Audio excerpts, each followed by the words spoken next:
안녕하세요. 저는 군대를 갓 제대하였고 남들과 마찬가지로 평범한 일반인 20대 후반의 남자입니다. 특별하게 다른 거라고 한다면 제 엄마는 엄청 젊어요. 21살에 저를 낳았다고 들었습니다. 요즘은 평균 30대에 결혼한다고 치면 저는 정말 일찍 태어난 거였죠. 그리고 우리 아버지는 저와 제 엄마와 같이 살지 않았습니다. 그냥 결론부터 말씀을 드리자면 아버지에게는 부인이 셋이나 있으셨거든요. 저희 집안이 아들이 무척 귀한 집입니다. 아버지는 본처와 둘째 부인에게서 딸을 6이나 낳았고 나는 셋째 부인의 아들입니다. 아버지는 돈이 무척 많은 사람이고 부인들에게 집을 한 채씩 사주어 그 집에서 아버지의 자녀들이 살고 있습니다. 그것도 새 집이 나란히 있고 우리 엄마는 아버지의 부인들 중에서 제일 어리고 피부톤이 제일 하얗습니다. 아버지는 일주일에 3번은 오셨습니다. 아버지는 키가 184cm입니다. 게다가 남성미도 넘치셨었죠. 엄마는 아버지의 방문을 준비하는 낙으로 살고 있는 듯 했어요. 아버지가 좋아하시는 음식, 아버지가 좋아하는 음악을 틀어놓고 아버지만 기다렸으니까요.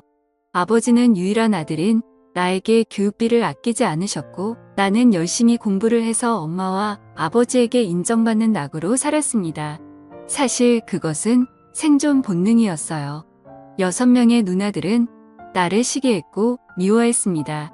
지나가기만 해도 노려봤어요. 특히 작은 엄마는 나를 안 보이는 곳에서 밀치기도 했습니다. 그런 일을 당했을 때 엄마에게 바로 말하지 않은 것은 아빠를 나눠 가진 큰엄마, 작은 엄마의 스트레스를 나도 이해할 수 있었기 때문이었습니다. 할머니는 설에 나에게 가장 많은 세뱃돈을 주셨고 나에게 이 집안의 사업을 이어받을 유일한 장손이라며 계속 열심히 공부하면 많은 것을 물려줄 것이라고 호언장담하셨다. 그때 누나들의 표정을 잊을 수 없어요. 자기들이 물려받을 재산을 저 어린 놈에게 준다고 하며 도끼에 찬 그 눈빛을 말입니다. 그 당시 유일하게 웃고 있었던 사람은 아버지와 젊고 예쁜 내 엄마뿐이었어요. 아버지는 월수 금요일에 우리 집에 오셨고 기분 좋게 저녁 식사를 한 후 나에게 일찍 자라고 했습니다. 나는 두 분이 뭘 하려고 하는지 다 알고 있음에도 불구하고 아버지의 말을 들어줄 수밖에 없었어요.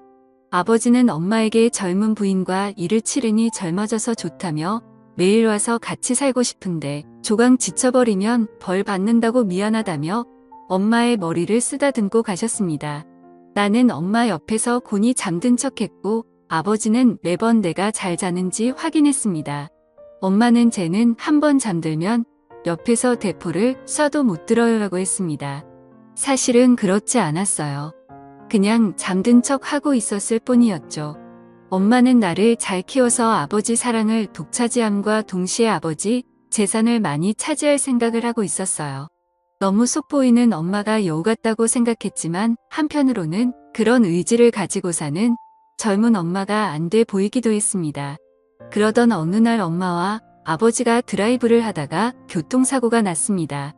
엄마는 크게 다쳐서 요양병원에서 살고 계신 지 벌써 8년이나 되었던 거죠.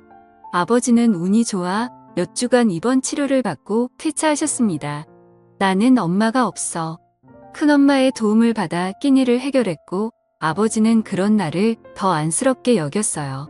큰엄마에 대해 설명하자면 딱 봐도 맏며느리감입니다. 퉁퉁한 몸매에 넙대대한 얼굴, 호탕한 성격의 소유자이십니다. 딸 넷을 낳고 아버지의 본처라는 지위를 이용해 명절 때 작은 부인들에게 일을 시키고 나중에 용돈을 몰래 주기도 했어요. 당근과 채찍을 적절하게 쓸 줄 아는 스타일이었지요. 게다가 내가 미울 텐데 나에게 늘 친절했습니다. 누가 보지 않아도 늘 한결같이 대해주었고 큰엄마가 만들어주신 고소한 잡채 오이 소박이는 정말 일품이었어요. 내 존재가 무척 신경 쓰일 텐데 나에게 잘해주시는 큰엄마를 의지하게 되었습니다. 어느 날 엄마에게 면회를 갔다 온 후 차도가 없는 엄마를 생각하며 시무룩한 표정으로 집에 앉아있는데 큰엄마가 술에 취해 반찬을 들고 오셔. 정씨가 힘내. 내 엄마는 반드시 회복할 거야. 희망을 잃지 마 하면서 내 등을 두드려 주었어요. 그런 큰엄마의 따뜻한 마음이 느껴져 큰엄마를 부둥켜 안고 울었습니다. 큰엄마는 나를 안아주고 마음껏 울라고 하셨습니다. 나는 그때 대학생이었고 2달 뒤에 군입대를 앞두고 있던 때였습니다. 큰엄마는 그러지 말고 우리 술 마시자고 했고 나는 냉장고에서 막걸리와 안주를 챙겨 나와 식탁에 마주 앉았습니다. 큰엄마를 다시 보니 은근 남자의 마음을 이해해주는 포근한 성격이었어요. 나는 용기를 내서 말했습니다. 큰엄마 오늘 큰엄마를 꼭 껴안고 자고 싶어요 라고 말입니다. 큰엄마는 엄마 품이 그리운데 엄마는 병원에 누워서 아들도 못 알아보고 있으니 얼마나 속상하니 큰엄마가 안아줄게 같이 자자고 했습니다. 나는 큰엄마의 따뜻한 마음씨에 감동했고 큰엄마 손을 잡고 내 방으로 들어갔어요. 큰엄마는 나를 안아주었고 나는 큰엄마의 가슴에 얼굴을 파묻고 눈을 감았어요. 그런데 큰엄마가 조용히 말을 시작했습니다.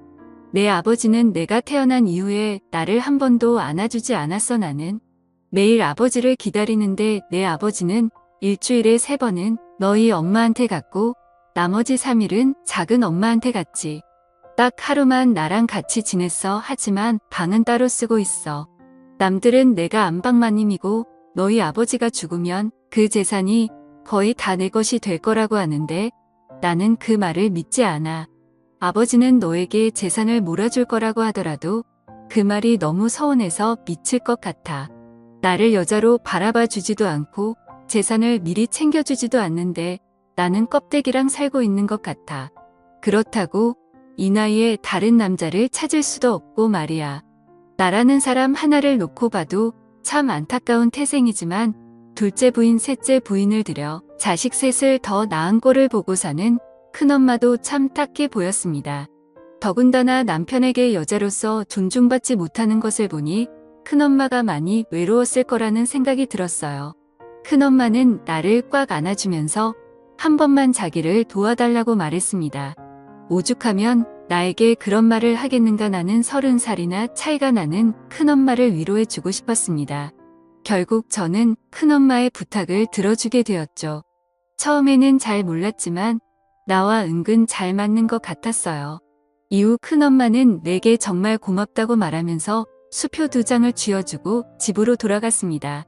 큰엄마의 한 맺힌 인생을 생각해 보니 가엾기도 했고 중년 부인의 매력을 알게 되니 만감이 교차했습니다. 큰엄마는 그날 이후로 반찬을 갖다 준다는 핑계로 우리 집에 자주 왔고 내가 좋아하는 막걸리도 준비해서 말입니다. 우리는 만날 때마다 즐겁게 시간을 보냈고 큰엄마는 점점 화색이 돌기 시작했습니다. 아버지는 큰엄마에게 요즘 즐거운 일 있냐고 물었다고 했어요. 큰엄마는 당신 같은 바람둥이는 알 필요 없다고 했다 합니다. 나는 귀여운 우리 큰엄마에게 오랫동안 비밀 남자친구가 되어주기로 결심했습니다. 그리고 나는 군에 입대했습니다. 어느 날 큰엄마가 면회를 왔어요. 엄마는 여전히 의식을 못 찾는 상태라고 하네요. 그리고 맛있는 음식을 잔뜩 사주시고 돌아갔습니다. 큰엄마의 면회는 여러 번 이어졌고 나는 제대를 하게 되었습니다. 큰엄마는 대놓고 우리 집에서 잠을 자고 갑니다.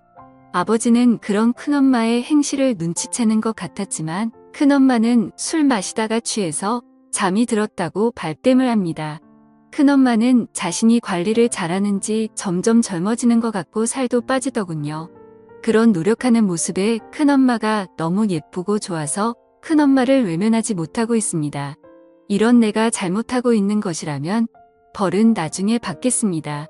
하지만 큰엄마를 외면할 수는 없습니다.